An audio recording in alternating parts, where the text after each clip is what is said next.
অভ্যুত্থানের পরেও কিছু কিছু লোক ক্ষমতার অপব্যবহার করে সেগুলো দখল করার চেষ্টা করছে ভুয়া জাল দলিল দিয়ে। আমরা সরকারের কাছে আমাদের এনসিপির পক্ষ থেকে অফিসিয়ালি এরকম একটি কমিশন গঠনের জন্য আমরা আবেদন জানাবো, যেখান থেকে এই বিষয়গুলো সুষ্ঠুভাবে তদন্ত করে যেগুলো খাস জমি এরকম বিভিন্ন ধর্মীয় এবং এই ধর্ম রিলেটেড কাজের সাথে সম্পৃক্ত ছিল সেগুলোর যেন ওই নিরাপত্তাটা নিশ্চয়তাটা করা হয়, এই বিষয়ে আমরা আমাদের জায়গা থেকে কমিটমেন্ট করেছি। পাশাপাশি বিভিন্ন জায়গায় যেটা দেখা গিয়েছে অভ্যুত্থানের পূর্ববর্তী সময়ে ওই আওয়ামী লীগ শুধু নাম কাওয়াস্তে যখন দরকার ছিল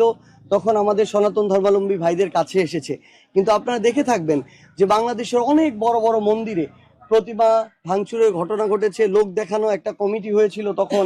লোক দেখানো দু একজনকে গ্রেফতার করা হয়েছে, কিন্তু তারপর না দেখেছি আমরা দৃশ্যমান কোনো শাস্তি